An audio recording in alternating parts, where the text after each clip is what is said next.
Gracias, gracias. ¿Qué tal? Bienvenidas y bienvenidos a este conversatorio de la Fiesta de las Ciencias y las Humanidades sobre el líquido vital, los desafíos del agua en México, un tema importantísimo para pensarse de manera global, pero de manera particular en nuestro país. Una pequeña descripción es que el agua es vital para la sobrevivencia de cualquier organismo. Sin embargo, situaciones económicas, sociales y políticas han puesto en peligro su uso correcto y es urgente el implementar medidas correctas y adecuadas que impidan aún problemas mayores. Es de lo que vamos a estar platicando en estos 90 minutos y les pedimos a quienes nos siguen a través de redes sociales que nos hagan llegar sus preguntas, sus comentarios. Tenemos realmente un panel muy nutrido y del cual me siento muy contento y muy honrado de participar. Yo soy Felipe Sámano, periodista y encargado de vinculación y relaciones institucionales en divulgación de la ciencia de la UNAM. Me voy a permitir presentar al panel que nos va a estar acompañando en esta tarde. Tienen biografías realmente muy amplias, entonces voy únicamente a dar algunos aspectos y les pediría también a ellos si quieren posteriormente ampliar algún dato que consideren relevante que ustedes sepan para esta conversación, que así lo hagan. El doctor José de Jesús Chaparro Herrera es licenciado en biología y cuenta con una maestría en ciencias biológicas, así como un doctorado en ciencias biológicas y distintos diplomados, tanto en tecnología para el cultivo del alimento vivo, y ha participado en diversos congresos nacionales especializados principalmente en ecología y medio ambiente. El maestro Marcos Adrián Ortega Guerrero es ingeniero geólogo por la Universidad Nacional Autónoma de México, es investigador del Centro de Geociencias de la UNAM en el campus Curiquilla, donde fue responsable del laboratorio móvil de rastreo de contaminantes del subsuelo. Y bueno, decir que entre sus líneas de investigación destaca el comportamiento de los contaminantes en el agua subterránea, y bueno, así como los métodos físicos de control de la contaminación del subsuelo. La doctora Marcela Magaña es feminista, mamá, investigadora y profesora en la Inés Morelia, lo cual además nos da mucho gusto que sean investigadores e investigadoras de otras partes de la República y no solamente de Ciudad Universitaria. Continúo con su biografía. Ella estudió sociología en la UNAM y cuenta con una maestría y un doctorado en antropología social por el Colegio de Michoacán. Sus áreas de especialización son las problemáticas hidropolíticas en entornos urbanos y en comunidades marginadas. Ha desarrollado una propuesta teórico-metodológica para la implementación de ejercicios de monitoreo integral, conceptualizados como ejercicios políticos a favor de la gobernanza comunitaria del agua. Finalmente, el ingeniero José Daniel Rocha Guzmán es ingeniero civil egresado de la Facultad de Ingeniería de la UNAM y actualmente es coordinador ejecutivo del programa Pumagua. Ha participado en diversos proyectos relacionados con la elaboración de diagnósticos, análisis y modelización matemática de sistemas de agua potable, drenaje y saneamiento, así como en la elaboración de propuestas de estrategias que aumentan la eficiencia y la gestión del agua. Durante 2017 se desarrolló como consultor independiente en agua y saneamiento. Les repito, me da muchísimo gusto poder participar y moderar esta conversación. La dinámica es que habrá una primera ronda de 5 minutos en donde los investigadores nos harán un planteamiento general para posteriormente una segunda ronda de 5 minutos donde podrán complementar sus participaciones o sumar a lo que alguno de los otros investigadores aporte, para finalmente concluir con otra ronda de 5 minutos y en la última media hora poder pasar a las preguntas que ustedes nos hagan llegar a través de redes sociales. Sin más, pues le daría la bienvenida y le pediría al doctor Diego de Jesús Chaparro Herrera que nos introduzca y que, bueno, de alguna manera inicie esta conversación. Muy buenas tardes, doctor. Muy buenas tardes, Felipe. Gracias. Muchísimas gracias por la invitación y muchísimas gracias por realizar este tipo de eventos. Es muy importante tener una relación, no nada más las ciencias que se dedican al estudio del líquido vital, lo que nosotros llamamos agua, el H2O, ¿no? Sino que se involucren más personas, y lo vamos a ver en este conversatorio, que somos 4 personas de 4 áreas distintas, y vamos a ver los diferentes, o más bien la visualización de cada uno de ellos, de nosotros, hacia esta problemática, ¿no? Que como lo dice el título, líquido vital, los desafíos del agua en México. Pues yo estaba así como, ¿cómo inicio? ¿Qué hacemos? Como ya les explicó Felipe, yo trabajo en cuestiones del agua, en cuestiones de investigación en aspectos biológicos, y esto incluye muchos temas que estamos viendo, no nada más para el ser humano, no nada más el consumo de líquido, porque este líquido no nada más es de nosotros. Nosotros somos una especie muy egoísta y creemos que los recursos están hechos para nosotros nada más. Y hacemos y deshacemos de todos los recursos, nada más, no nada más del agua, de todos los recursos naturales, hacemos y deshacemos lo que queremos. Sin embargo, lo que hacemos en el laboratorio es ver con quiénes más compartimos lo que dice el título, líquido vital, con qué otros seres vivos nosotros lo compartimos y para quiénes es más importante. No quiere decir que para nosotros no sea importante el agua, porque necesitamos beberla para no deshidratarnos, necesitamos el agua para bañarnos, necesitamos el agua para lavar la ropa, necesitamos el agua para divertirnos, etc., etc. Hasta para fabricar nuestros alimentos necesitamos el agua, ¿no?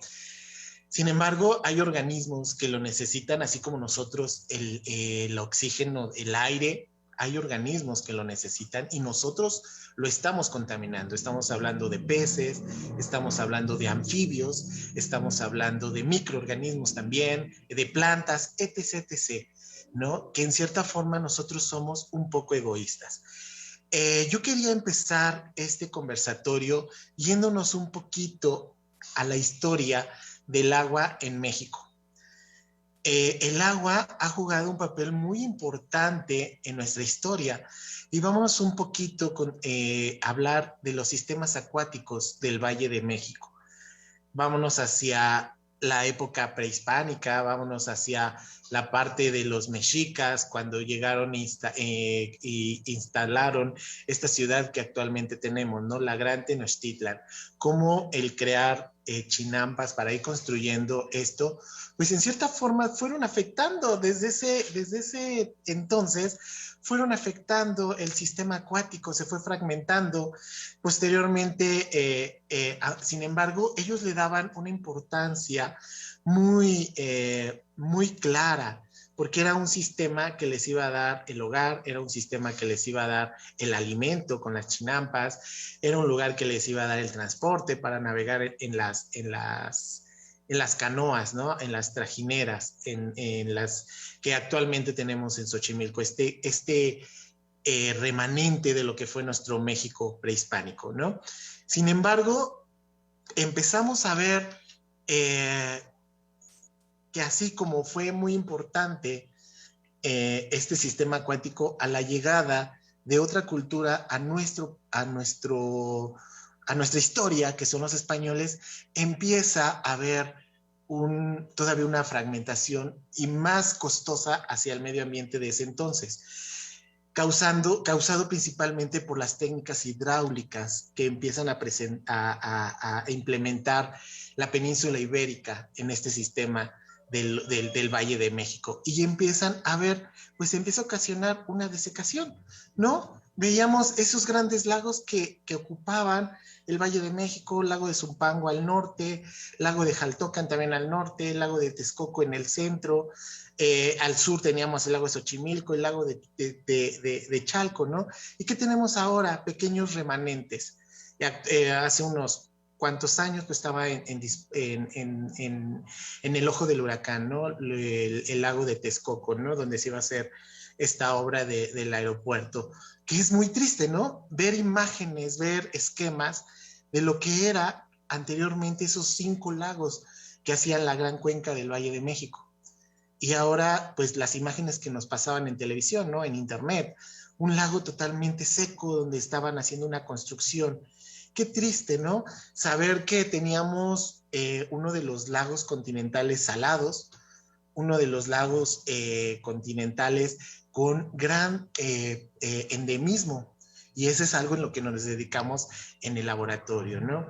En el laboratorio trabajamos precisamente con una especie enigmática y muy importante para estas culturas más bien para esta cultura del centro, que es precisamente el ajolote de Xochimilco, el ambistoma mexicano. Muchísimas gracias. Perfecto. Sí, bueno, esto que dices y que seguramente en la segunda intervención podrás hablarnos un poquito más, ¿no? Del ajolote ahora, digamos, tan conocido ahora a través de los billetes, ¿no? Y de todo lo que juega alrededor desde la parte de los ecosistemas. Interesantísimo, pero bueno, sin duda una especie conocida ahora por muchos. Interesante esto que mencionaba, doctor, sobre la historia del agua en México, ¿no? El papel que ha jugado la historia y cómo ha ido acompañando los procesos históricos y cómo hoy es parte, si revisamos esa historia, pues también gran tema de las complejidades que hoy enfrenta pues el suministro de agua, por poner tan solo un ejemplo, se remite al inicio del asentamiento en el Valle de México y en estos ríos y lagos que ya mencionaba y que seguramente más adelante habrá oportunidad de platicar sobre eso. Ahora quiero darle la palabra al doctor Marcos Adrián Ortega Guerrero para que nos comparta también su punto de vista y pueda iniciar esta conversación. Muchas gracias, Felipe. Un gusto estar aquí en este conversatorio con las y los colegas y sobre un tema fundamental que es este líquido vital. Y dentro de los contextos de las situaciones que se han dado desde el punto de vista económico, social y político, yo debo agregar que existe otro componente que es el aspecto técnico, porque yo considero, y con base en la experiencia en México, es de que tenemos todos estos problemas porque existe una gestión del agua deficiente en el país. Yo creo que ese es el meollo del asunto sobre el que me gustaría tratar muchas de mi participación. Y bueno, el ejemplo que da Diego de la Cuenca de México es fundamental en ese sentido, de que ha acumulado toda una serie de elementos que han dañado todo el sistema hidrológico en la cuenca. Y bueno, no solo el sistema hidrológico, sino todos los aspectos relacionados con la vida. La misma dinámica de la extracción del agua subterránea. Una vez que se drenan estos lagos, viene la extracción excesiva del agua en un acuífero tan importante como es el de la Ciudad de México, que es gracias a ese acuífero la Ciudad de México ha crecido en esa dimensión, pero asociado a su extracción inadecuada, pues la ciudad se estaba hundiendo, no solo la parte central, sino todas las zonas lacustres, entre ellas el Valle de Chalco, que lleva alrededor ya de 16 o 17 metros de hundimiento, con la formación de un nuevo lago asociado a esta extracción.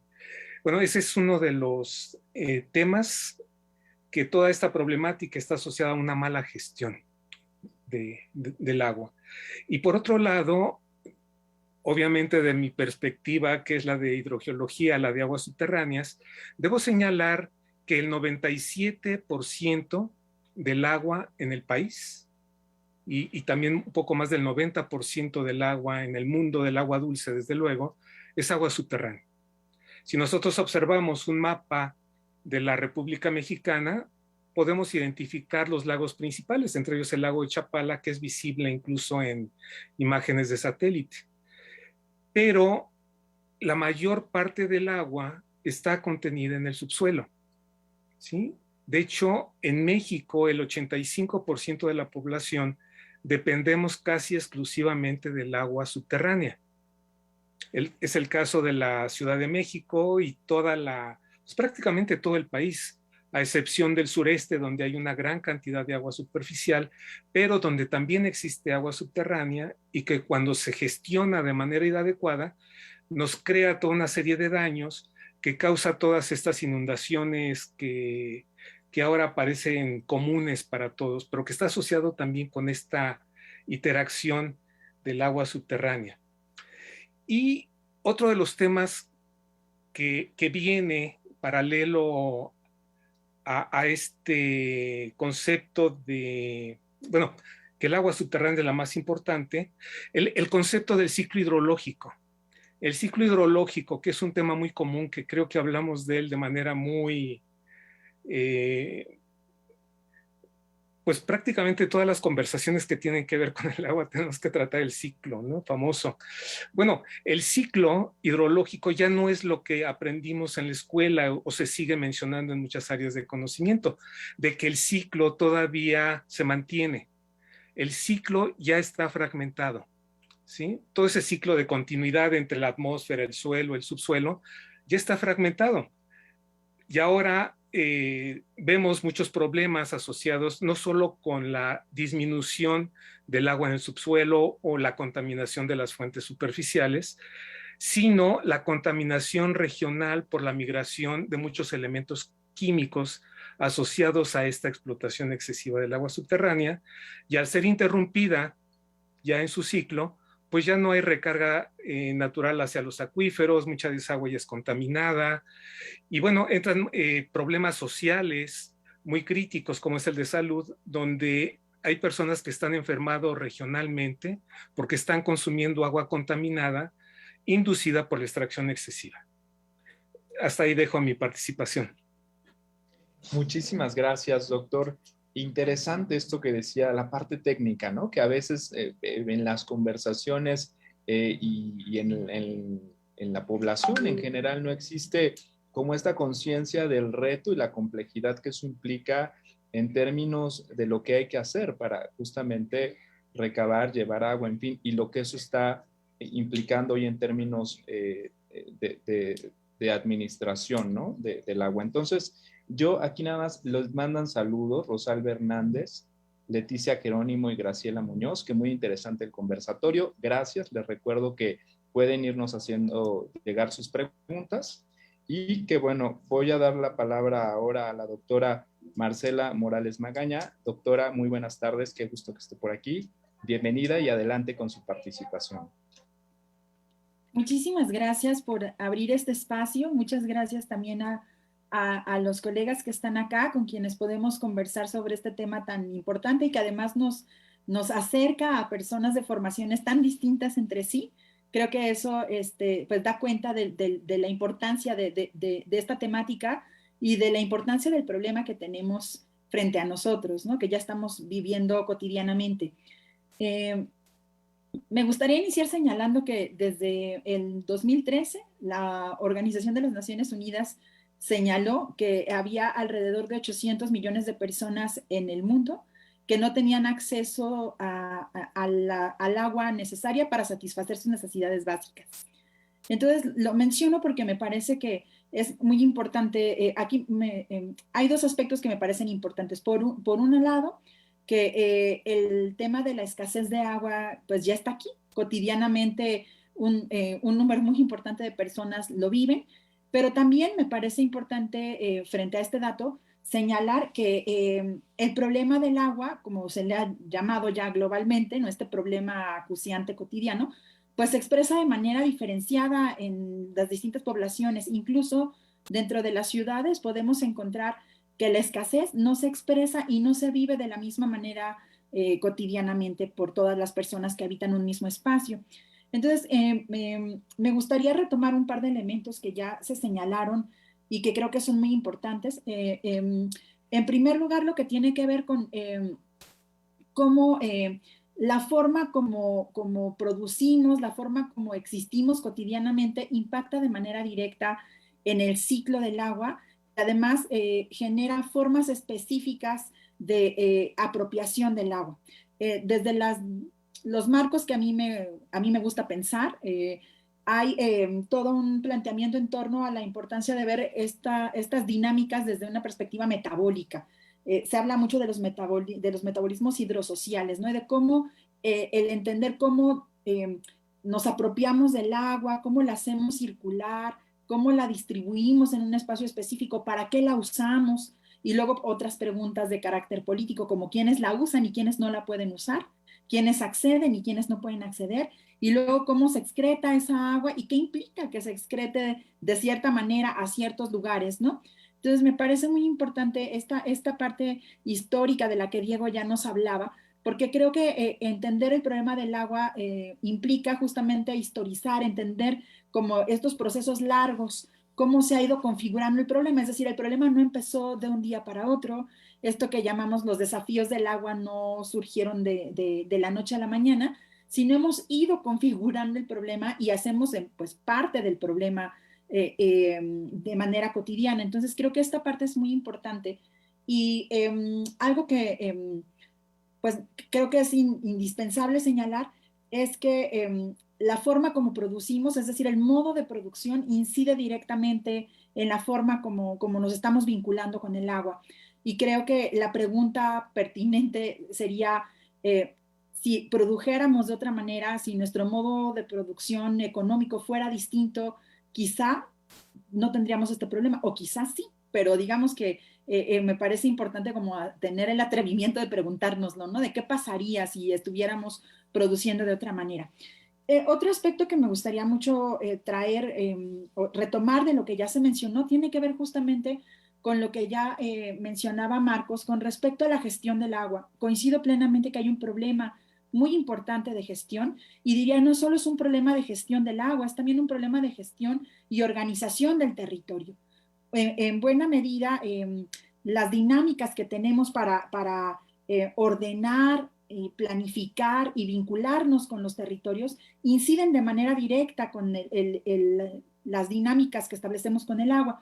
Entonces, aquí la parte de para qué usamos un espacio y qué necesidades hídricas se van configurando, creo que es muy importante, ¿no? Entonces, siento que es necesario que no desvinculemos estos dos temas, o sea, pensar el agua implica pensar en los usos, o sea, para qué la queremos, implica pensar también cómo habitamos los espacios en los que estamos y qué necesidades de agua vamos a tener, ¿no? Entonces, coincido en que hay un problema de gestión, me parece que hay una tensión entre la normatividad, por una parte, o sea, la parte jurídica más que se ha ido configurando como todo un marco para regular el agua, y por otra parte las prácticas que se establecen, porque hay una distancia entre la parte más pues sí, de cómo se operacionalizan esos marcos regulatorios.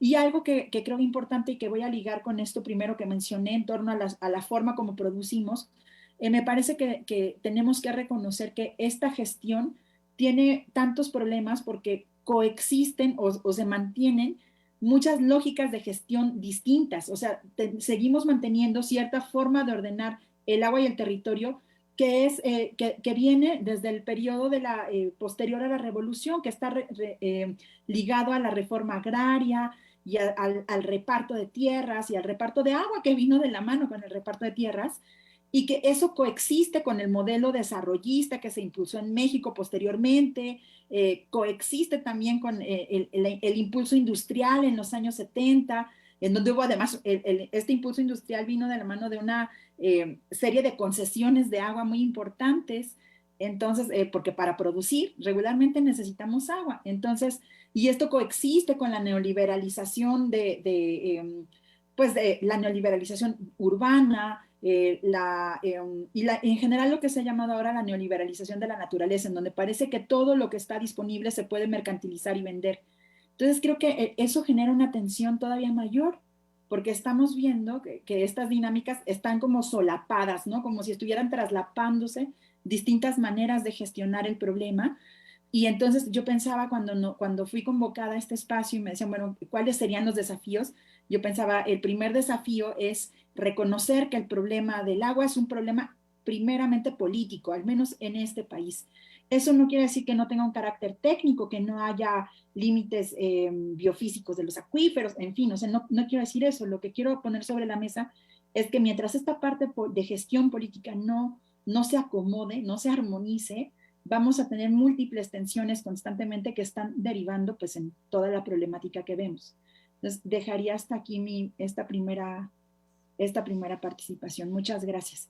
Gracias a usted, doctora. Y importantísimo, ¿no? Esta parte de la política como un brazo primero que lo garantice, pero también porque pareciera que el problema es cómo garantizamos para todos, pero en ese garantizar pues van implícitas muchas acciones. Hablaba usted ya de regulación.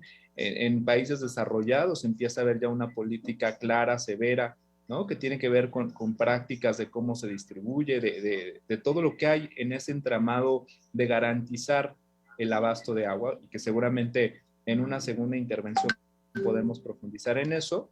Voy a dar la palabra al ingeniero José Daniel Rocha, que creo que también nos puede aportar elementos interesantes a la discusión, también desde una parte mucho más de análisis y además con una experiencia desde lo que se hace en la universidad en términos del estudio y de la investigación justamente en estas problemáticas. Ingeniero, qué gusto que nos acompañe, bienvenido.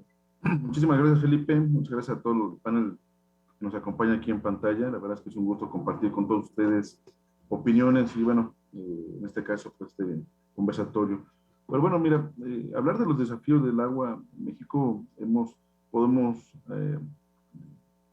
pasar mucho tiempo discurriendo acerca de qué es lo que puede, ¿no? Podríamos afirmar que, bueno, yo podría decir que los problemas, los desafíos del agua los podemos agrupar en 3 puntos específicos, ¿no? En primer lugar, vivimos en un contexto de crecimiento poblacional y ello está demandando una mayor cantidad de recurso hidráulico, de recurso hídrico, ¿no? Ello nos está demandando una mayor estrés hídrico en algunas zonas del país y en algunas zonas de estrés hídrico es menor. Para que te des una idea, el 50% de nuestra población tiene agua todos los días, el otro 40% lo tiene de manera intermitente. De ser intermitente no quiere decir que sea cada 3 días, de pronto puede llegar cada semana, cada 15 días, y 9% de nuestra población no tiene acceso al servicio de agua, ¿no? Muchas de las personas que no tienen servicio del agua, pues, obviamente se tienen que abastecer a partir de otras fuentes, como pipas, o con suministros más locales, ¿no? Agua lluvia inclusive, ¿no? Por otro lado, los malos servicios de abastecimiento de agua potable derivados justamente de la poca disponibilidad hace que la gente consuma agua embotellada o tenga cisternas para obviamente almacenar el agua. Por otro lado, de por sí ya es poco disponible la cantidad de agua que tenemos. Otro problema que tenemos enfrente es la contaminación de los cuerpos, ¿no? O sea, el agua, tanto aguas superficiales como aguas subterráneas. Más del 60% de nuestros ríos están contaminados, 50% de las aguas residuales se vacían o se depositan más bien en cuerpos de agua sin tratamiento. Y el hecho de que tengamos tratamiento no significa que se esté tratando bien, ¿no? Muchas de las plantas que tenemos, 2.600 plantas de tratamiento en el país, cerca del 90% no funcionan adecuadamente. Con la nueva reglamentación seguramente habrá una mayor cantidad de las que no cumplan. Y por otro lado, pues también tenemos un impacto más grande de los fenómenos hidrometeorológicos, ¿no? Lo vimos en el país a principio de año, el 85% del país estaba inmerso en una sequía, y hace unos meses comenzamos a ver que empezó realmente a llover, pero con los efectos que esto trae, ¿no? Ya vimos aquí en el Valle de México, pues las inundaciones que teníamos en Ecatepec, en Tula, Querétaro, tuvimos por allá también problemas derivados de las lluvias. Ahorita en Nayarit tenemos problemas justamente de inundaciones, ¿no? Y eso resalta evidentemente un concepto que nosotros hemos adoptado, que ha adoptado la UNESCO, el concepto de seguridad hídrica, ¿no? La universidad tiene un centro recién creado, el Centro Regional de Seguridad Hídrica, que es parte también de un grupo de trabajo que se llama Red del Agua, y aquí se trata de abarcar la seguridad hídrica con 4 puntos, con 4 vertientes, ¿no? Uno, que asegurar que la población tenga un acceso al abastecimiento de agua potable de manera en cantidad y de calidad adecuada. El segundo, que los recursos hidráulicos que ocupamos sean ocupados de manera sostenible para que todos nuestros servicios ecosistémicos se mantengan sin ningún problema. El tercero, a garantizar el abasto de agua a la producción de alimentos y de energía. Y el cuarto, tener una población resiliente a todos los problemas que están asociados a todo esto, ¿no? Pumagua, el programa de manejo, uso y reuso del agua en la UNAM está enfocado a hacer un uso eficiente del agua en las instalaciones de la UNAM, ¿no? Y ello implica también ser parte de garantizar esa seguridad hídrica, ¿no? Programa Pumagua tenemos trabajando desde el año ya 2008. Tenemos 3 objetivos principales: asegurar un uso eficiente del agua en la universidad, asegurar la calidad del agua que se distribuye, que se trata y se reusa, y fomentar la participación de la comunidad universitaria.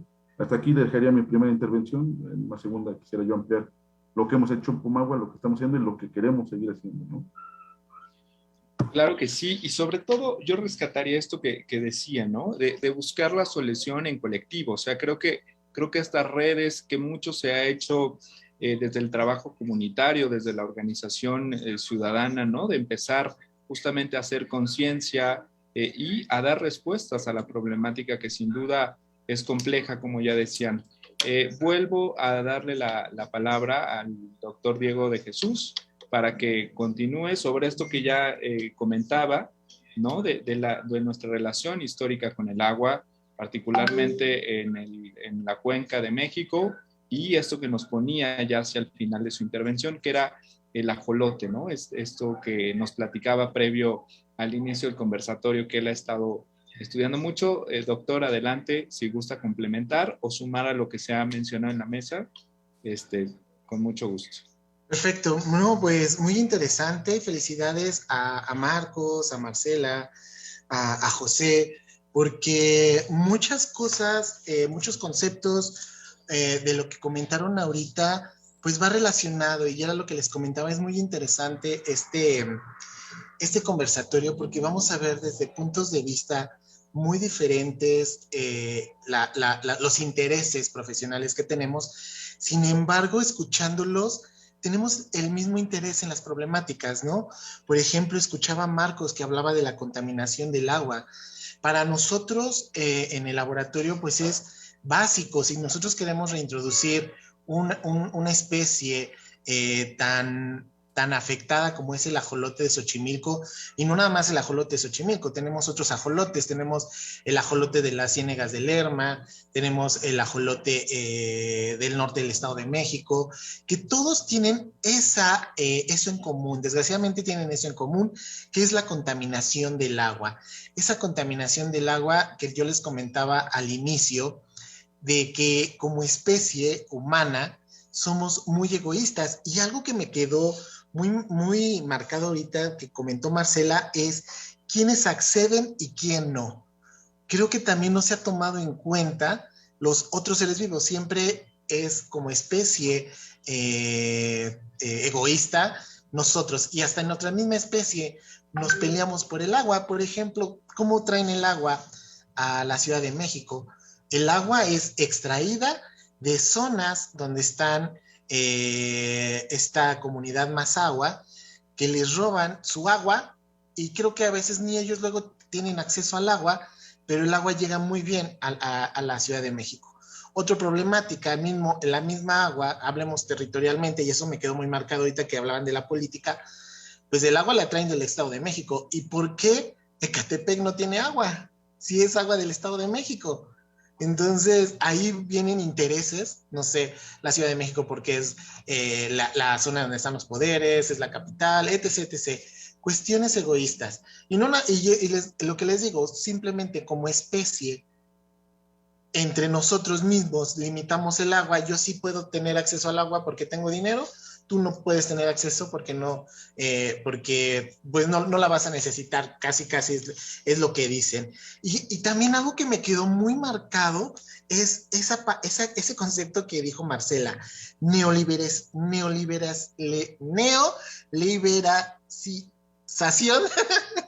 de la naturaleza, ¿ok?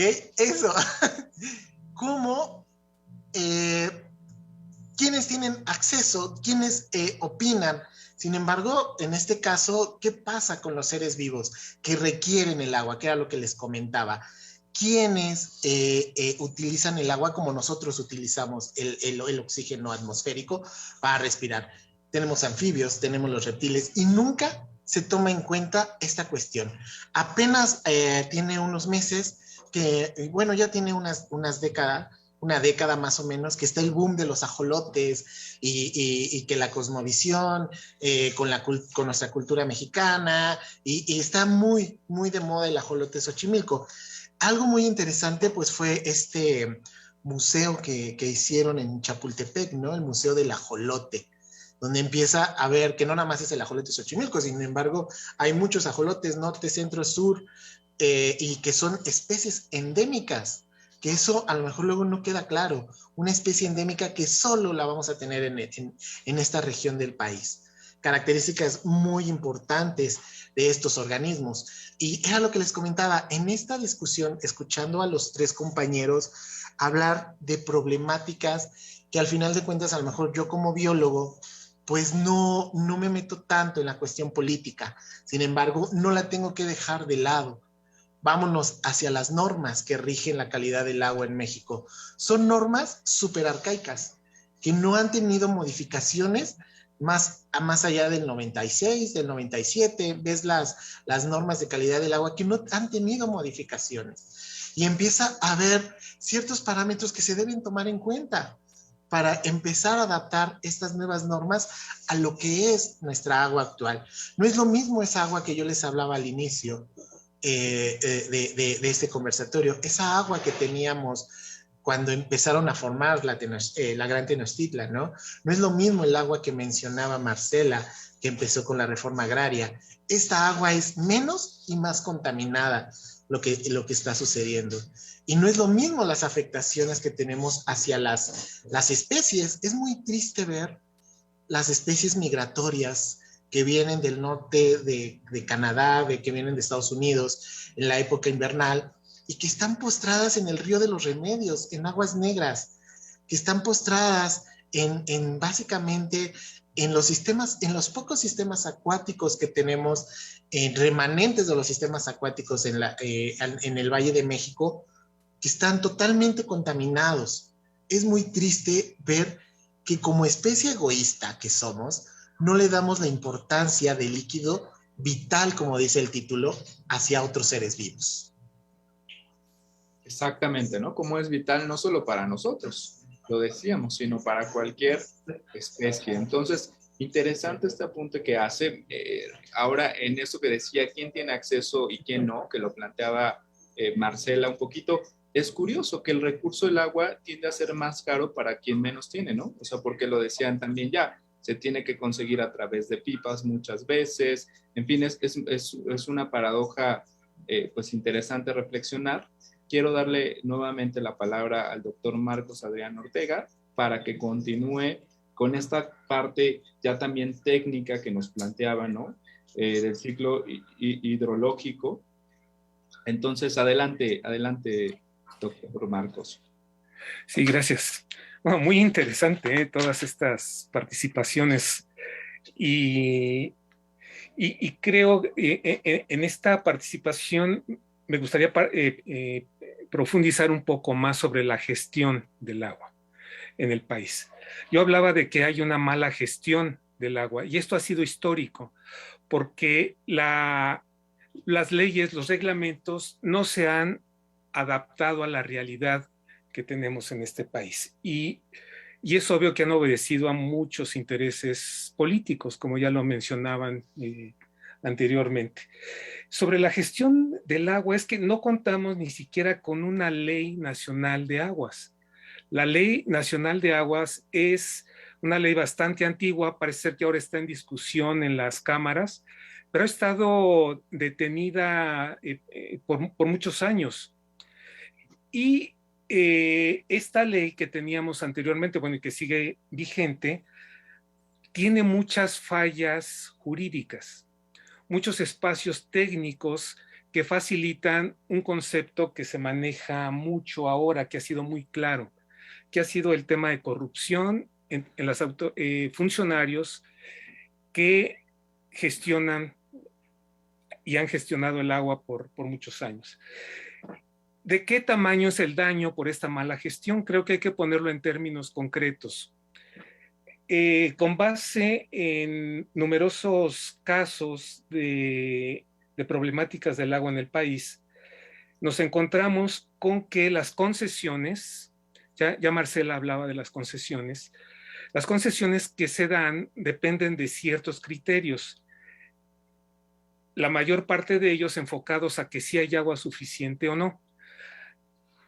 El problema es de que esta gestión del agua ha estado basada en falsos conceptos técnicos, ¿sí? O sea, y eso ha hecho que, pongamos un ejemplo, ya sea la Cuenca de México, una cuenca acá en Querétaro, Guanajuato, Torreón, El 50% de las concesiones que existen actualmente en estas regiones y en todo el país, tanto de agua superficial como de agua subterránea, jamás se debieron haber permitido. ¿Sí? Estamos hablando que el 50% de las concesiones rompen con este equilibrio del balance de entradas y salidas de estos sistemas. Les voy a dar un caso concreto en el estado de Guanajuato. El estado de Guanajuato cuenta con alrededor de 20,000 pozos. Bueno, entre comillas, porque nadie sabe cuántos pozos existen. Se habla de un 10-20% de pozos piratas irregulares, pero digamos que los números oficiales convergen en 20,000 pozos. Haciendo un análisis de los problemas de abatimiento del agua en los acuíferos, de la contaminación de esa agua, calculamos que la mitad de esos pozos jamás se debió haber autorizado. Estamos hablando que 10,000 pozos jamás debieron haberse construido, porque esos pozos sobrepasan la capacidad segura hidrológica, tanto de agua superficial como del subsuelo. ¿Sí? Y además tenemos que agregar el problema de contaminación. A pesar de que existe una serie de normas, y una de ellas está relacionada con la de consumo humano, que es la norma 127 de la Secretaría de Salud, habla de que el agua debe tener ciertos elementos químicos disueltos en una concentración máxima. Pasando esos límites, no es apta para el consumo humano. Bueno, resulta que esta norma no se aplica en su totalidad en el país. En esta región de Guanajuato, por ejemplo, la extracción excesiva de agua por esos 50% más de concesiones está generando la migración de arsénico, flúor, hacia los pozos de agua de consumo humano. Y está causando daños en la salud en miles de personas, niños con fluorosis dental, daños renales, el arsénico es cancerígeno. Entonces, a pesar de que existe esta norma, nadie la aplica y está asociado paralelamente a la mala gestión del agua. Entonces, ahí se conectan muchos otros temas, pero continuaremos más adelante.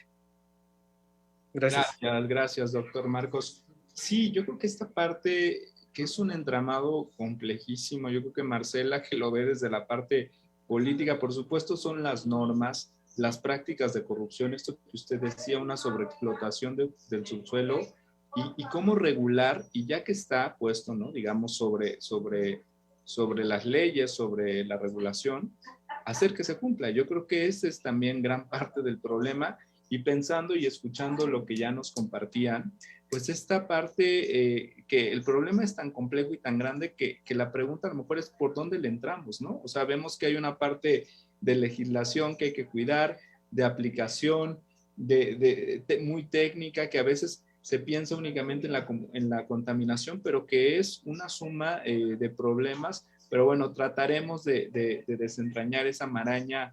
Para el final, pues la idea también es que quienes nos escuchan se lleven una idea de que tiene solución el problema, o al menos podemos contribuir a acotarlo, ¿no? Pero bueno, le doy la palabra nuevamente a la doctora Marcela Morales. Ya nos hablaba de todos estos aspectos políticos y sociales que tenía la problemática del agua, así que adelante, doctora. Sí, gracias. Me gustaría comentar ahora sobre como un poco ir pensando cómo vamos pensando el problema del agua, ¿no? Creo que, y esto no sé si voy a abonar a plantear algo cercano a una solución, de hecho nunca me atrevería a pensar que tengo una solución para un problema tan complicado, pero que creo que podría ser útil y que tiene que ver con preguntarnos cómo estamos construyendo eso que entendemos como el problema del agua. Me parece que hay elementos interesantes a poner sobre la mesa. Por ejemplo, la noción de que como somos demasiados, tenemos un problema de abastecimiento. Y creo que frente a esa afirmación, que es una afirmación muy constante, se han planteado distintas estrategias. Una de ellas tiende a la privatización. O sea, privatizar porque se trata de un bien escaso, somos demasiados, entonces optemos por esa vía. Y desde la ecología política se ha planteado la pregunta también de si no será que además de que sí ciertamente somos demasiados humanos en este planeta, pero además si no tendríamos que reconocer también la existencia de distintos estilos de consumo. No todo el mundo usa la misma cantidad de agua. Y aquí solo quiero ponerles un ejemplo como muy práctico, o sea, muy concreto, un caso que es el caso que conozco bien, que es el de Morelia, en donde, por ejemplo, tenemos 4 campos de golf para una población de 1 millón de habitantes. Varios de esos campos de golf se abastecen con aguas de manantiales, de los manantiales de mejor calidad que tenemos disponibles en la zona. O sea, los pastos de estos campos de golf. Entonces, en ese sentido, creo que al menos en algunos contextos, no estoy diciendo que en todo el país sea la misma dinámica ni la misma disponibilidad de agua, pero me parece que sí es importante pensar en eso, en que existen estilos de consumo, que no todos consumimos la misma cantidad de agua y que hay ciertas prácticas que demandan grandes cantidades de agua. Entonces, y que creo que tenemos que empezar pues por lo menos a nombrar esos problemas. Por ejemplo, la producción agrícola para el sostenimiento de los animales que luego comemos demanda una gran cantidad de agua.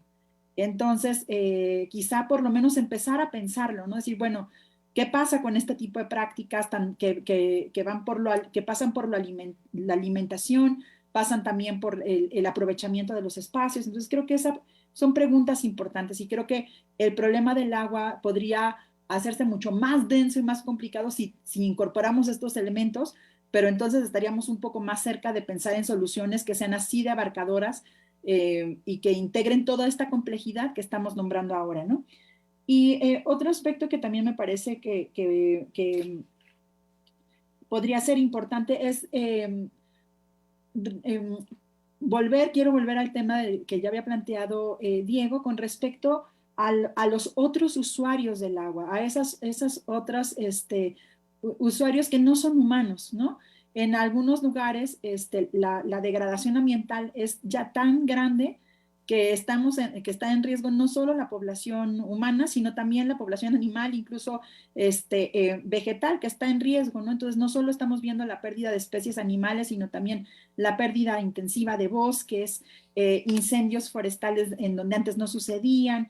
Entonces, me parece que para acercarnos al problema del agua valdría mucho la pena poder tener una mirada mucho más, no solo interdisciplinar, sino también transdisciplinar, en donde podamos también articular lo que la gente ya sabe en sus lugares, ¿no? O sea, me parece que muchísimos años el problema del agua se constituyó como un problema técnico y entonces solo las personas técnicas podían opinar al respecto y los ciudadanos, las ciudadanas han sido dejados de lado. Y es muy difícil involucrarse en una problemática tan compleja sin información.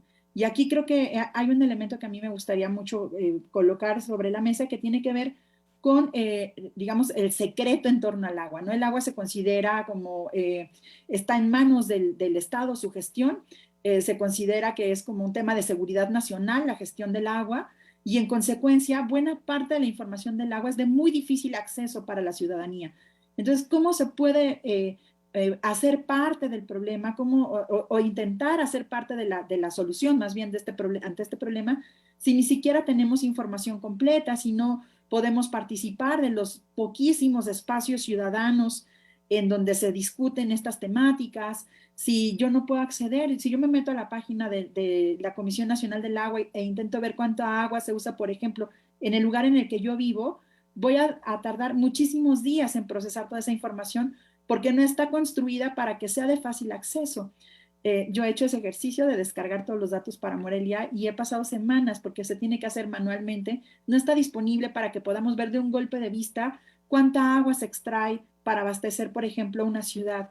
Entonces me parece que siempre se tiene la idea de que la ciudadanía es apática, que no hace parte de estos espacios de discusión o de conversación, pero también me parece que es difícil involucrarse cuando de entrada se tiene un problema tan intenso y dramático como la falta de agua y por otra parte no se tiene información ni hay espacios abiertos, transparentes, en donde todos podamos saber de dónde viene el agua que tomo, es agua que tiene la calidad adecuada o no, si no la tiene, ¿qué hacemos con eso? Como un problema colectivo, no como, ¿no? quiénes tienen más agua y si no será buena idea plantear un tema de mayor justicia hídrica. Como que creo que todos esos temas están pendientes y se dificulta mucho que la gente se involucre si toda esta información no está al alcance de todos, todas nosotros.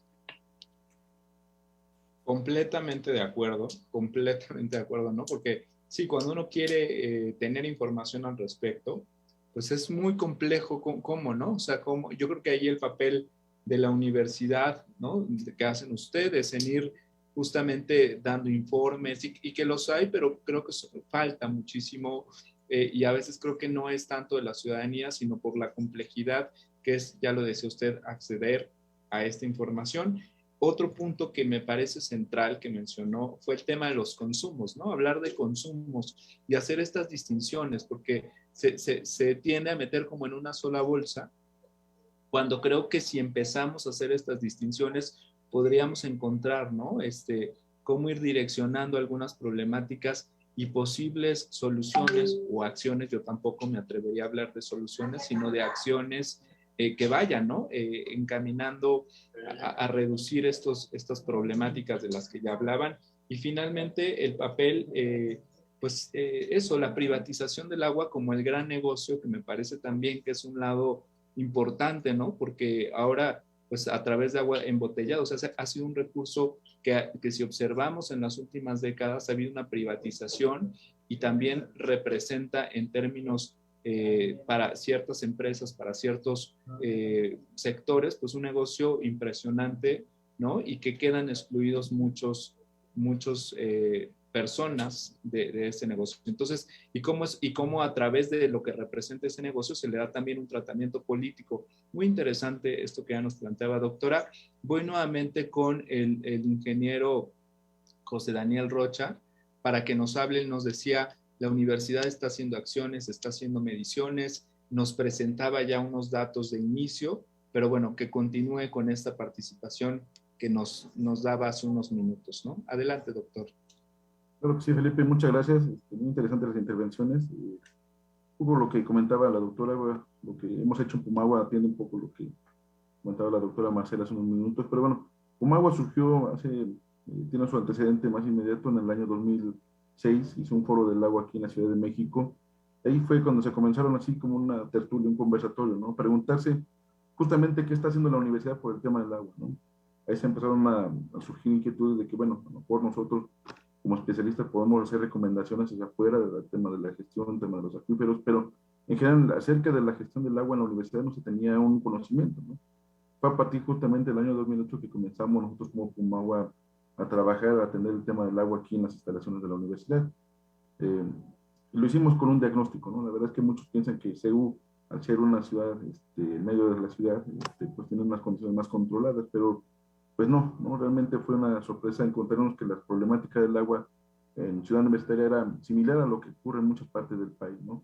No existían, no había planos actualizados, no se medía el agua que se extraía, que se consume en los edificios, no se medía la calidad del agua que se extrae, que se abastece a los usuarios, y por otro lado también no había como tal un reuso del agua, ¿no? O sea, muchas partes de nuestras áreas verdes se regaban con agua pues ya tratada, pero ya esas plantas de tratamiento ya estaban fuera de operación. Nuestros muebles de baño no eran muebles de baño ahorradores. En fin, una problemática muy grande la que nos dimos cuenta en este diagnóstico, y a partir de ahí, con esta línea de base, lo que propusimos fue una serie de estrategias que obviamente nos ayudaran a resolver, a mitigar los efectos que todo esto estaba produciendo. El primero pues fue medir, ¿no? Realmente no hay nada que se pueda mejorar si no se mide. Realmente lo que comenzamos fue a medir cuánta agua se está extrayendo, cuánta agua se está distribuyendo en nuestros edificios, en todos los edificios. Actualmente ustedes pueden consultar la página de Pumagua o el Observatorio del Agua. Ahí ustedes pueden consultar cuánta agua se está extrayendo de los pozos que tenemos en CEU.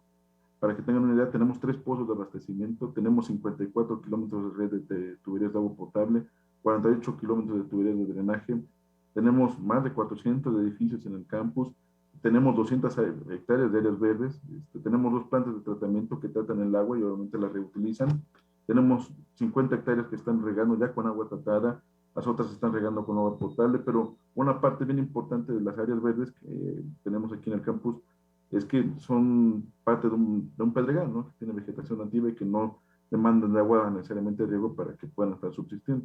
Entonces tenemos ya 27 jardines que tienen vegetación nativa y que evidentemente ya no requieren riego para que puedan estar subsistiendo, ¿no? Por otro lado, el tema de la calidad del agua, pues también es un tema importantísimo, lo que decidimos atender fue automatizar nuestros sistemas de desinfección, colocar un sistema de monitoreo en línea, que actualmente ustedes pueden consultar también en el observatorio, pueden consultar con qué cantidad y con qué calidad está distribuyendo el agua, ¿no?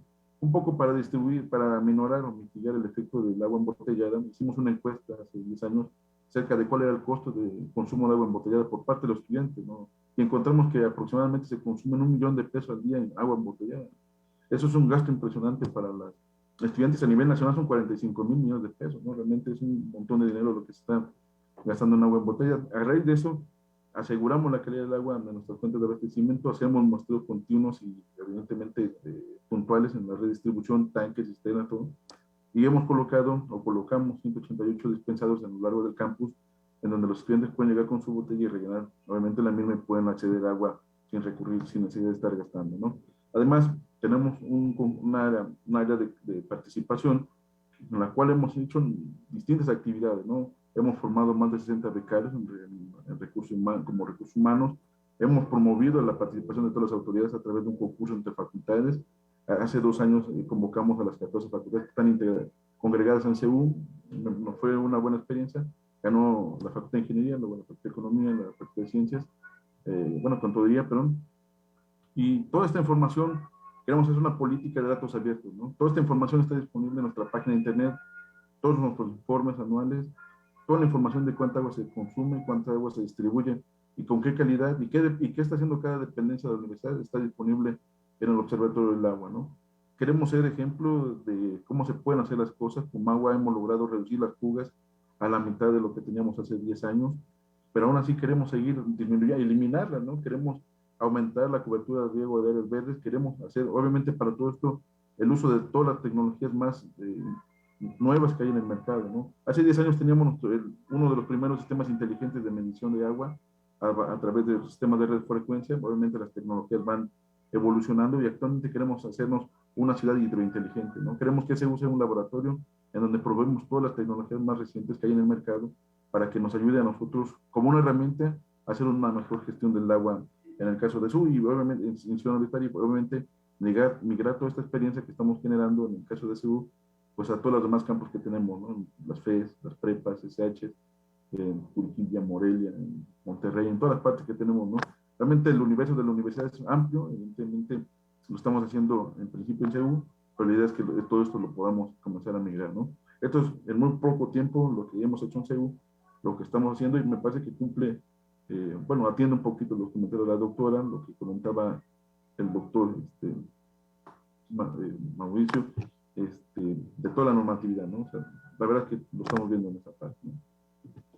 Sin duda, creo que la UNAM en ese sentido es un ejemplo más bien de buenas prácticas, ¿no? Creo que desde Pumagua han hecho muchísimo en los últimos años, se los comento desde Universum, que estamos en una renovación integral, ha sido muy cuidado estas acciones que ya mencionaba el ingeniero y cómo eso se ha ido pues a lo largo, ¿no? Como una cultura ya del cuidado, de la medición. Creo que en ese sentido la universidad, por supuesto, es un esfuerzo mínimo dentro de la complejidad del problema, pero que finalmente es una institución que ha estado haciendo muchísimo por implementar estas buenas prácticas de abastecimiento, de cuidado, etcétera. Entonces, vamos a pasar a la última ronda. Yo les pediría que en 3 minutos, 4 minutos máximo, pudieran ir cerrando esta intervención que hemos tenido, esta discusión, pues que más bien hemos abierto, porque vemos que el problema pues no se acota o va a ser imposible dar una vía de solución en estos minutos, pero sí cerrar esta idea que ya planteaban tanto en la primera como en la segunda intervención. Iniciaría con usted, doctor Diego, así que adelante. Ok, muchísimas gracias. Y pues continuando con esto, lo vuelvo a decir, es muy gratificante escuchar estos diferentes puntos de vista de esta problemática que es el agua. para quién está disponible, para quién no está disponible, es vital, no es vital, etc., etc., el marco legal, el marco biológico, toda esta cuestión. Sin embargo, para cerrar, me gustaría tomar esta última participación de José, que habla de toda esta infraestructura que hay en Ciudad Universitaria en favor del consumo del agua, en favor de distribuir el agua en esta mini ciudad dentro de una ciudad que comentaba. Una experiencia que nosotros tenemos para trabajar en un sistema en el campo y poder reintroducir el ajolote, que es nuestro interés, es llegarle a la gente. Creo que se oye mal esto que voy a decir, pero no encuentro la palabra, es educar a la gente. Y veo que esta cuestión de Ciudad Universitaria, del modelo que tienen de infraestructura hidráulica, es muy bueno. Nosotros hemos llegado con una parte de infraestructura hidráulica pequeñita y rudimentaria, vintage, para no decir arcaica, con los agricultores de Xochimilco. ¿Qué hacemos para ganárnoslo y que nos dejen trabajar en sus canales? Es de, oigan, tenemos este proyecto de baños secos. El baño seco, no van a vertir los desechos directamente en los canales y van a poder utilizar los desechos como fertilizante, como abono para sus mismas, los cultivos de flores, de plantas ornamentales, ¿no?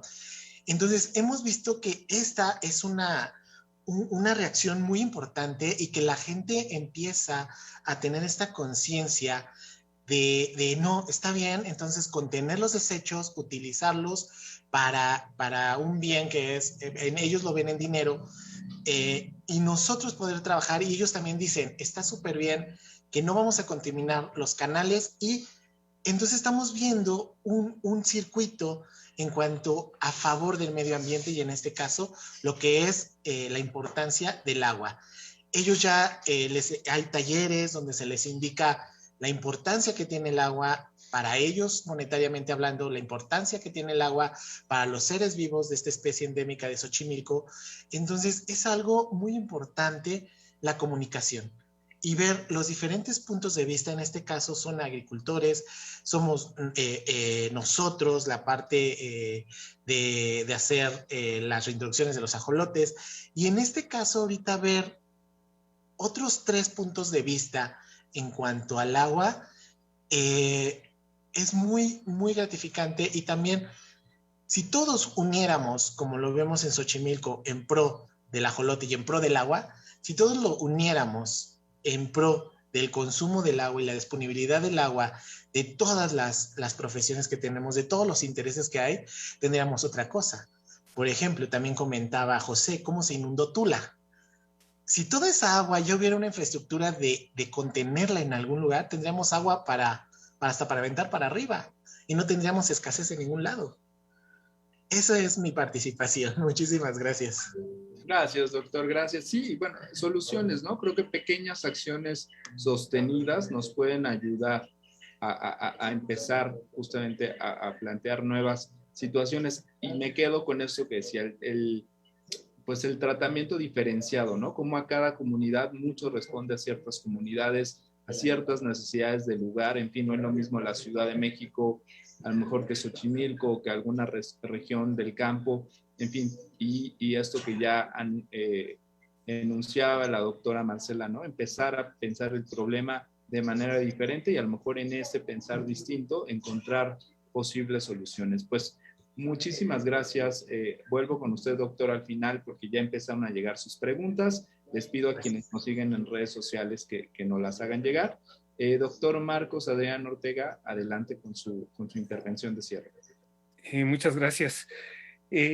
Ya cambio del tema técnico a otro que es el tema social educativo. O sea, con toda esta serie de problemas que hemos identificado a través de la investigación, surgió esta pregunta que hacía Marcela, que Diego mencionó también sobre la parte de educación y que José plasmó ya en las prácticas de Pumagua, como un proceso también educativo. Esta problemática la llevamos, pensamos que la solución estaba en las altas esferas de toma de decisiones. Lo llevamos a la CONAGUA, lo llevamos a la Cámara incluso de Senadores, Cámara de Diputados, porque pensamos que en esos estratos se tomarían decisiones para entender y atender estos problemas, y resulta que no. Incluso mucho de este proceso de privatización, hay un documento que es Oro Azul, que les recomiendo que lean, es un documento bastante interesante, muestra todas estas estrategias a la privatización, y es obvio que para allá vamos, porque el agua representa ahora el 50% ya del equivalente de los negocios petroleros, por ejemplo, ¿no? De ese tamaño es el interés sobre el agua, y dado que en esos niveles no se resolvía o no se tenía la disponibilidad de resolverlos, decidimos generar un proceso educativo hacia la sociedad. En esta región de Guanajuato, con una extensión, bueno, participaron cerca de 8 municipios, uno de ellos es Dolores Hidalgo, que está en una zona estratégica de la región. Decidimos transmitir todo el conocimiento científico a la sociedad. Entonces empezamos a hacer diplomados prácticos para que la sociedad conociera los problemas y participara en las soluciones de los mismos. Entonces llevamos a cabo diplomados prácticos de 120 horas, ya llevamos alrededor de 4 o 5 aquí en la región. También dimos uno allá en Valle de Chalco por esta problemática de inundaciones.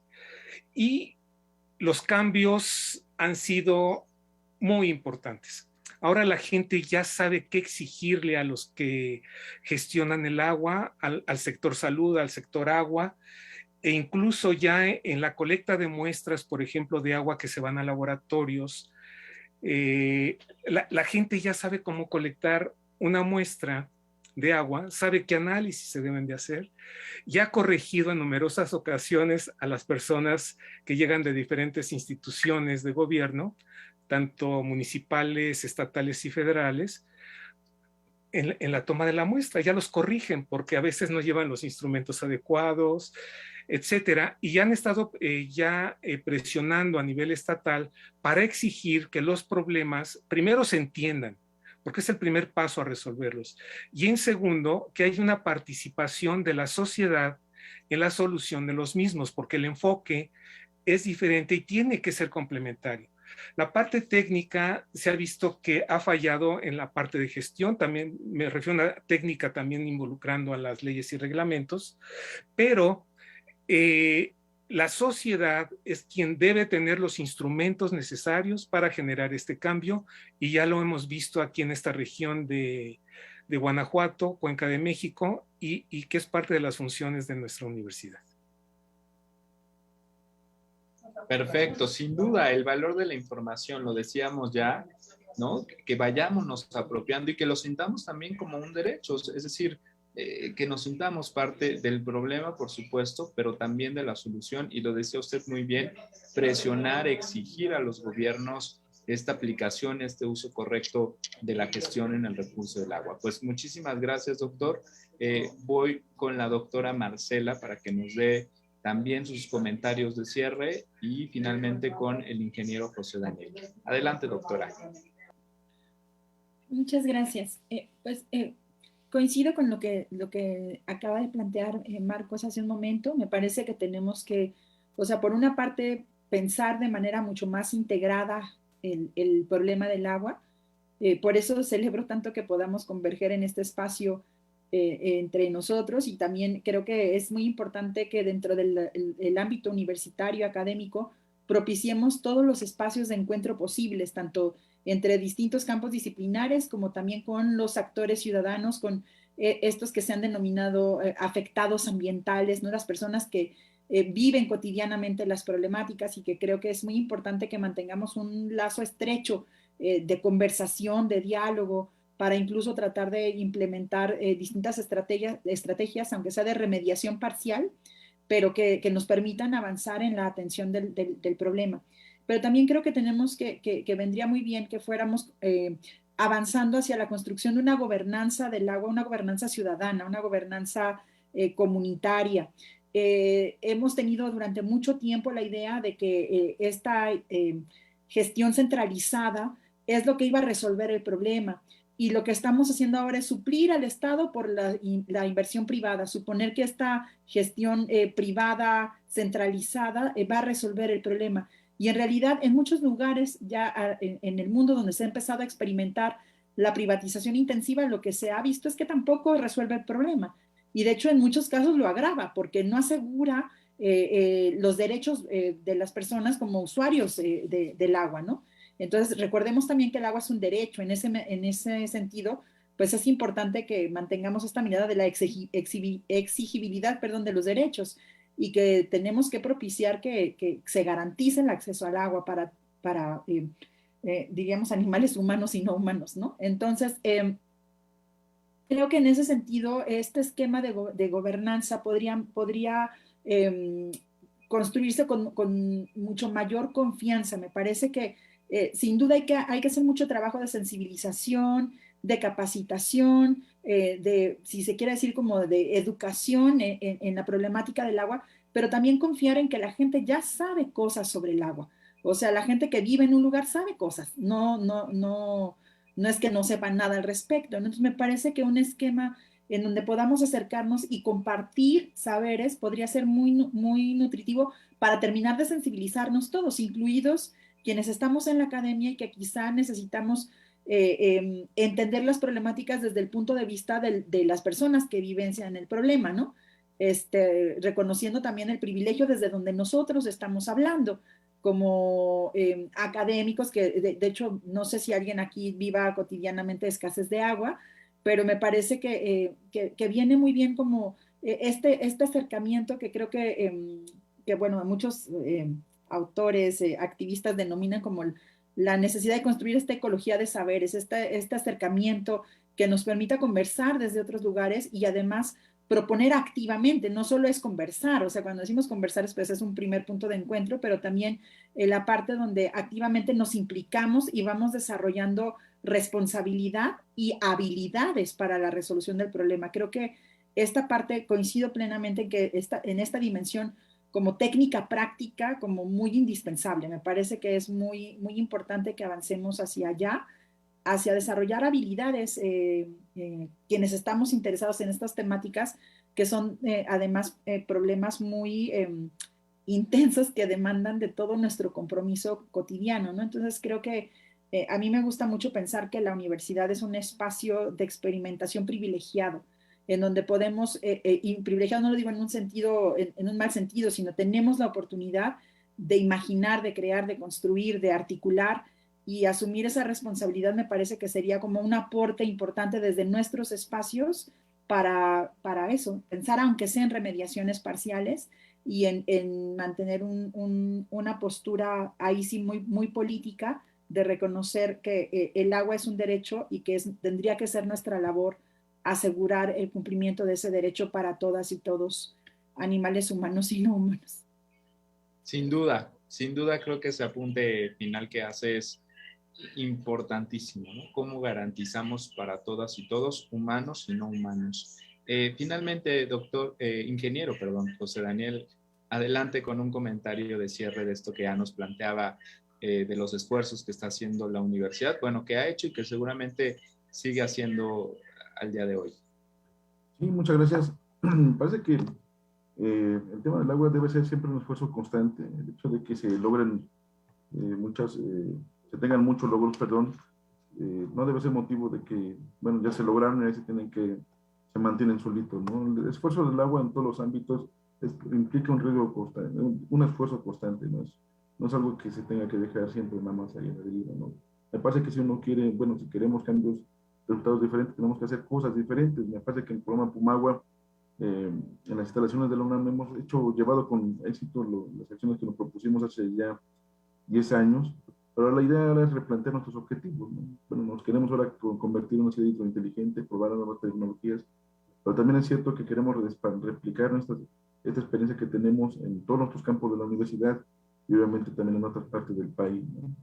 Yo los invito a todos los estudiantes que nos estén viendo ahorita a asomarse con Pumagua a través de servicio social, tesis, si quisieran también hacer temas de tesis con nosotros, también estamos abiertos, digo. Y pues agradecerles básicamente el espacio que tenemos nosotros ahorita con ustedes para difundir lo que estamos haciendo en la universidad, ¿no? Me parece que son esfuerzos importantes. Además, es información que está disponible en línea en nuestro Observatorio del Agua. Tenemos también nuestras redes sociales. El observatorio se llama observatoriodelago.unam.mx. Ahí pueden ustedes ingresar y ahí está toda la información disponible para todos ustedes. Pues muchas gracias, la verdad. Gracias, gracias. Vamos ahora a pasar con las preguntas que nos hicieron llegar en redes sociales. Las estaba yo leyendo ya hace un minutito. Rosalba Hernández nos pregunta, se ha mencionado en los medios de comunicación que estamos en un punto crítico de sequías. ¿Qué se puede hacer para reducir estos problemas? O quizás no hay solución y los que quieren tener agua tenemos que pagar altos costos por este recurso. No sé quién guste contestar la pregunta. Yo puedo abrir un poco. El tema de la sequía es muy complejo y desde mi perspectiva, y creo que es importante que la gente lo conozca, es que se ha utilizado a la sequía, la escasez y otros elementos y otros, digamos, palabras que van más en el contexto económico hacia el tema del agua. Y creo que es una excusa para justificar que se ha hecho una mala gestión. ¿Sí? O sea, ahora, con todo esto, efectivamente existe un problema, pero ya justificar que la sequía es la culpable de muchos de estos problemas, que la escasez es la culpable de estos problemas, creo que esa es una visión inadecuada para entender el problema. Entonces, yo creo que estos conceptos los tenemos que estar más conscientes como sociedad de su uso. Y creo que mucho digamos, de la mercadotecnia, de este modelo, como comentaba Marcela, de producción, nos está llevando a una serie de conceptos y términos que pueden ser no correctos. Pero eso es también, creo que ese sería un tema de conversación específicamente para el futuro. Claro, y bueno, aquí nos hacen otra pregunta importante, interesante. Dice, ¿cuáles son los principales problemas de agua en la ciudad? ¿Y por qué hay diferencias entre las diversas alcaldías sobre la cantidad y escasez del agua? Eso también me parece interesante, ¿no? ¿Por qué entre una alcaldía como Iztapalapa, ¿no? Que históricamente ha tenido problemas del agua frente a otras, pues ¿por qué hay estas diferencias? Y cuáles, si pudieran enunciar uno o dos problemas, que sabemos que son muchos, los más importantes que se viven en la Ciudad de México respecto al agua. No sé quién quisiera responder a la pregunta. El ingeniero José Daniel. Adelante, ingeniero. Y mira, los problemas de agua en la Ciudad de México, pues bueno, son bastante, ¿no? Uno de ellos son las fugas que hay en la red de distribución, cerca del 37 o 40% del agua que se suministra. Del agua, prácticamente lo que se trae de Cutzamala en ese volumen, aproximadamente lo que se pierde en fugas en la Ciudad de México, ¿no? La Ciudad de México tiene un abastecimiento de cerca de 30 metros cúbicos por segundo, 30,000 litros de agua por segundo, y de esos 30% se están perdiendo en fugas, ¿no? Y eso es un problema bien grande, ¿no? La disparidad entre las alcaldías, la disponibilidad de agua, que bueno, está mucho de la mano con cómo llega el agua, ¿no? O sea, el 70% del abastecimiento en la Ciudad de México se debe a estaciones de pozos, ¿no? Hay como 800 pozos, cerca de 800, 900 pozos en la Ciudad de México que se extraen casi el 50%, 70% del agua que se consume. Pero el problema es que esos pozos no están ubicados en la zona oriente, cerca de Iztapalapa, debido a que la calidad del agua en esa zona, o la calidad del agua en esa zona, pues no es la adecuada para consumo humano. Las zonas que están, digamos, más ubicadas hacia el poniente, Magdalena Contreras, Álvaro de Obregón, tienen una mayor disponibilidad de agua porque tienen abastecimiento por pozos, pero además tienen la ventaja de que por ahí entra el agua de Cutzamala, ¿no? Entonces, obviamente, toda esa zona pues están más cerca de los puntos de suministro y pues tienen una mayor cantidad de agua disponible, ¿no? Obviamente ya cuando se va acercando hacia más al poniente, pues esta agua pues va distribuyendo, ¿no? El Cutzamala aporta 15 metros cúbicos por segundo, la mitad del agua la distribuye a la Ciudad de México a través del acuaférico, se le llama, y hacia el Estado de México, todo se robó, toda la parte norte de la ciudad, a través del macrocircuito, y esa agua se divide, vaya, ¿no?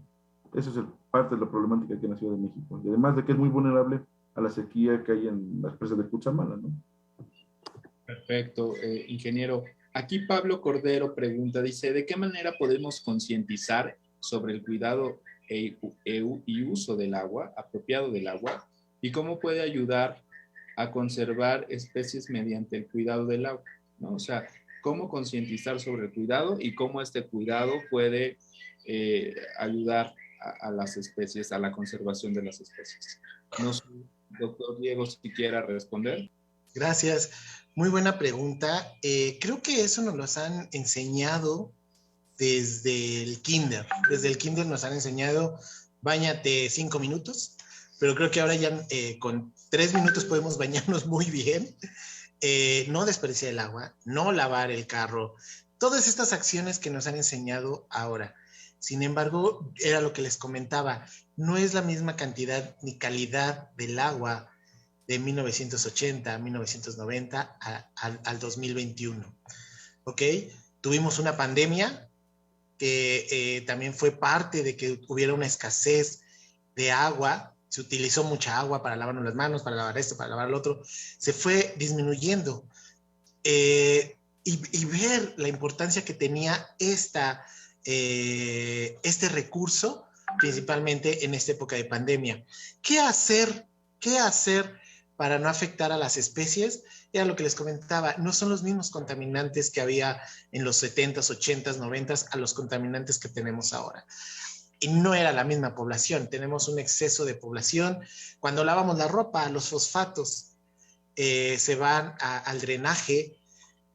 No hay seamos sinceros, no hay un buen tratamiento de las aguas residuales. Las aguas residuales van, uno de los reservorios es, uno al norte está Zumpango, en el sur tenemos Xochimilco, virtiendo toda esta cantidad de contaminantes donde todavía hay especies, hay esa problemática, pero seamos sinceros, por más que no, yo sé y yo conozco mucha gente y me atrevo a decir que los que estamos aquí no contaminamos, disminuimos el uso excesivo del agua, la cuidamos, vaya, pero esto es cuestión de las grandes empresas, las que contaminan el agua. ¿Qué podemos hacer ahí? Esa es la pregunta también que yo diría, ¿qué podemos hacer ahí? Sin embargo, nuestro granito de arena es disminuir el uso o buscar productos para lavar la ropa, para lavarnos las manos, para lavar el cuerpo, que no tengan exceso de fosfatos principalmente. Esa es una, no usar tanta o desperdiciar más bien el agua. Reportar las fugas que decía el ingeniero José, que eso es muy triste, que se desperdicia casi lo que llega del Cutzamala, el mismo volumen se desperdicia. Eso es muy triste. Reportar las fugas de agua. Perfecto. Igual hay una pregunta, doctora, a lo mejor usted pudiera responderle. Dice Ian Machuca, dice, ¿existe algún proyecto, digamos, formal que esté en desarrollo por parte del gobierno para captar agua de lluvia y poder tratarla? Y en ese mismo sentido, Nicole Fuentes dice, para tener una mejoría en la distribución del agua, ¿sería necesario modificar las normas? ¿O cuál sería otra propuesta para mejorar esta distribución y consumo? Adelante. Voy a empezar por esta segunda pregunta. Me parece que sí es muy, muy apremiante que se modifique las normas.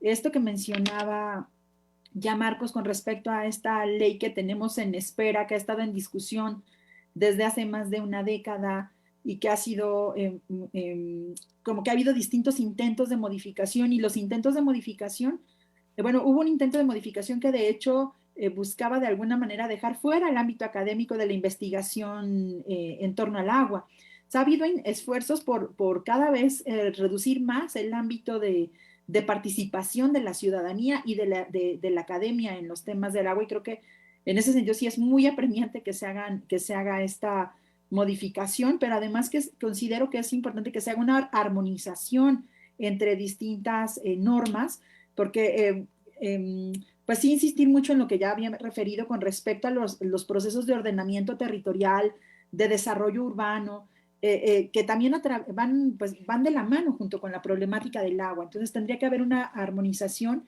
que nos permita de alguna manera resguardar lo que consideramos importante. Y en este caso, si lo que importa es el agua, que además es un bien escaso, tendríamos que armonizar la normatividad para poder resguardar y cuidar mucho mejor el agua que tenemos disponible. Y en cuanto a la captación de agua, hasta donde tengo conocimiento, no sé si mis colegas aquí quieran complementar, pero hasta donde tengo conocimiento, no hay un esfuerzo nacional como para impulsar una medida de captación o una estrategia, un programa general de captación de agua. Obviamente en cada parte del país, en cada región del país, la disponibilidad de agua de lluvia es muy, muy distinta, pero incluso en las zonas donde hay pues una cantidad de agua de lluvia significativa, no se ha impulsado como un programa así fuerte como para hacerlo. Yo he visto estrategias en distintas comunidades, en donde incluso estrategias autogestionadas, en donde la propia gente se va organizando para resolver el problema del abasto y ha implementado distintos